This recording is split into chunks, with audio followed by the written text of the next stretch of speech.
Alrighty, so today is day 8 and bit of a change in location. But today I'm still going to be talking about my 30 things, my 30 pieces of advice to my childhood self. And today we're on to day 8, so that's the 8th piece of advice I'd give to my childhood self. And today the thing I wanted to talk about was the idea of following your heart. And the reason I want to talk about this is because I think it can be really easy to come up with a list of things, to come up with a list A and a list B and a pro and a con list and say, this is the reasons why I should and this is the reasons why I shouldn't, logically. And you can map out a million different scenarios according to this, like I should and I shouldn't, according to the black and white of this world that has been constructed around you and the things you've been taught and the way that society sees things. And often I have found that when I follow these pro and con lists, following these things that I should do as opposed to things I wanted to do, I often found myself in places that I didn't really want to be. I was doing what I thought I ought to do as opposed to things I truly wanted to do. And so sometimes there are going to be times where you feel a call, and I can't even really explain to you what it feels like, but it's this just a deeper knowing of intuitively what you should do in a context. And often I found that when I'm making a decision about something, my intuitive, like instant reaction to what I want to do is the thing I should do.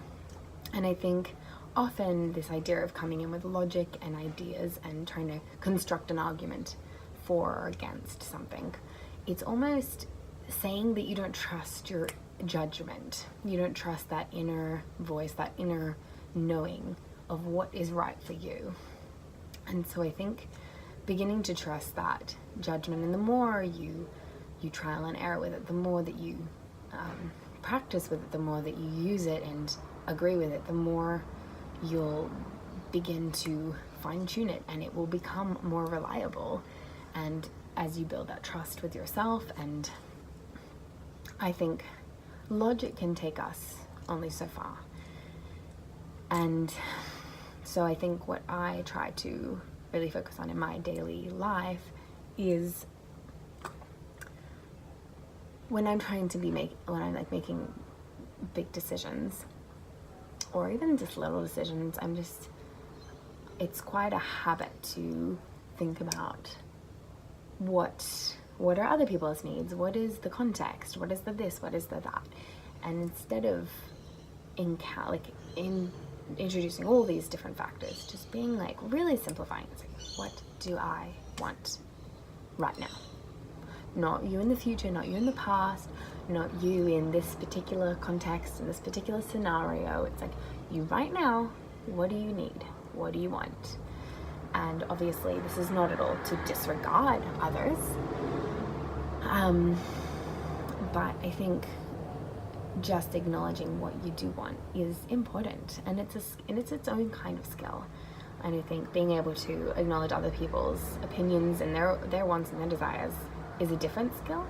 But in terms of in terms of like decisions that reflect your life, that affect your life, they should be things that you want, like truly want, not what you think is expected of you, not what you think other people need from you. It's like, what do you want? Because at the end of the day, if you're doing something for other people, you're never going to be truly happy. If you're doing something for yourself and you're following your own heart and your own wants and your own needs, then you're going to be totally happy.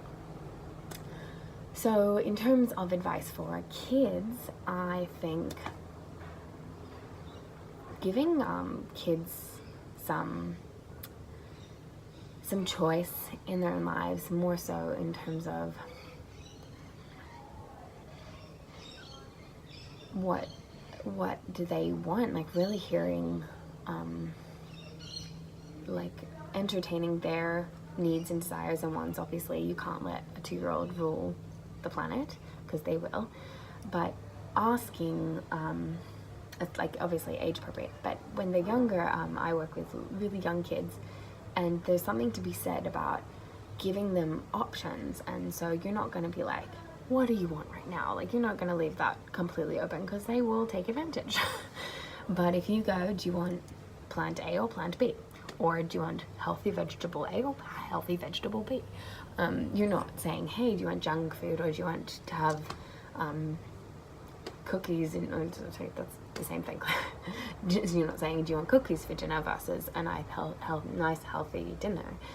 But you might give them some choice between the two dinners, or you might be kids, yeah, they know what they want.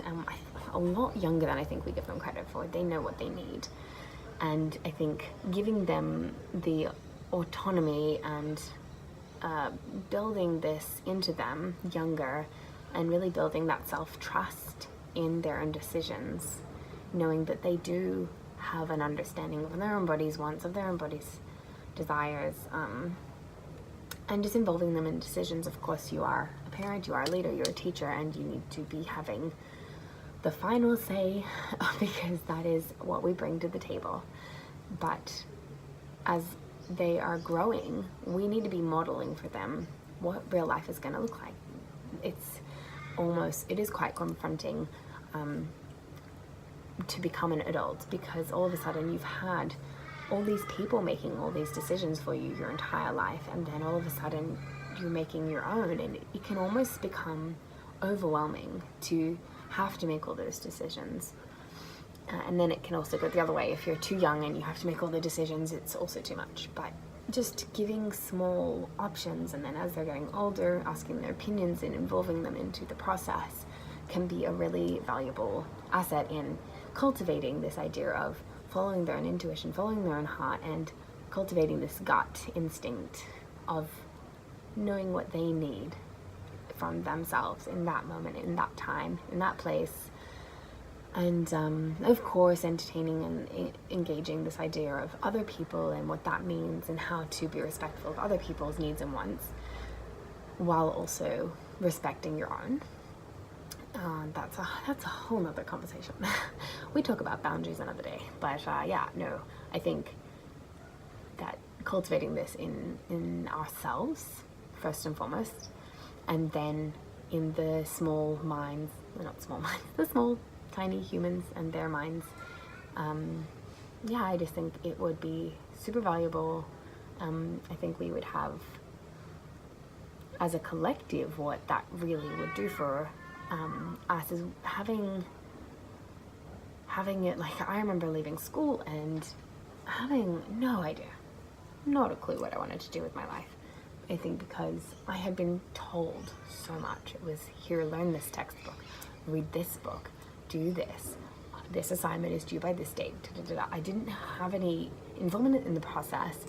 And so when it was like, okay, you're done, now make all your own decisions, I was lost. I had no idea. And so the only way I knew how to make a decision was by writing everything logically. Like, okay, what I've been taught in school is to write a pro and a con argument. Like, what's the for argument? What's the against argument? I was never taught to feel it in my body, feel like there's almost like, anytime I've made a decision that's, like, I guess from your heart, you feel it, like this openingness in your body. It's like you almost want to like walk towards something. You're like, oh, that feels so good. And then if you're kind of having I shouldn't do this, it's like this, you almost feel like a physical closing. Like, you can even see it in some people's bodies, in their body language. When they don't want to do something, they're gonna shy away. Like people will kind of slouch and like get lower, because that's the body language of, I don't want to welcome that in. And so when we're excited about something, we're anticipating, we stand taller, we open up our chests, and we feel like we're like, let this come at me kind of thing. Whereas when we don't want something, we will like physically retract. And so I think learning to engage with that process and that feeling in your body, understanding that feeling earlier, could really prepare kids as they're engaging into adult life and entering that world of having to make all their own decisions. And I think just as gosh, as a teenager, I made some very bad decisions, as did we all. But, and you know what, I realize that's part of the teen brain. It's just going to happen. But I think if we were able to instill this idea of really listen to the call of what is feeling truly good to you, as opposed to like what's going to give me like a rush of like, oh, I shouldn't do this right now. It's like actually what will make me feel bigger and better and more growth or more happiness or more whatever, as opposed to and more longer term. Anyway, there's longer conversations, but just looking at this expansive versus contracting feeling in our bodies. And yeah, so that is I'm looking to try and make these a little more whippy snappy, so I'm trying to keep it a little shorter this time. So I'm not going to go into my usual ramble, but yeah, so that's the little Cliff Notes version of today's little 8th piece of advice of follow your heart. Logic isn't always really going to serve you best, even though it can help inform a decision.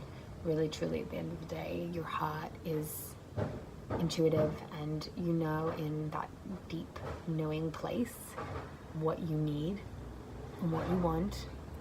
And if you learn to cultivate an understanding of what those needs and wants are, and to respect that and trust it and to use it, that in the future you can learn to engage with that in a stronger way that helps you make quicker decisions and be proactive and follow your heart and do the things that you really want to do, as opposed to wasting years of your life doing things for other people and wasting time of other people's time doing things for them, when you really should have been doing something for yourself that could have been in a whole nother area.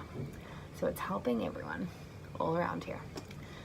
So yeah, that is me for today. That is day number 8, piece of advice. We're done, we're out. And I might be getting creative with the locations for the next however many days. So who knows, there might be a yellow door, or there might be some bushland in the background, there might be a random plant. Who knows? We're gonna keep it fresh every day, and you may or may not be able to hear me because of random motorcyclists on the road over there. Who knows? But for now, follow your heart, make the decisions that serve that expansive, excited, lifting you up kind of feeling, and have an amazing day.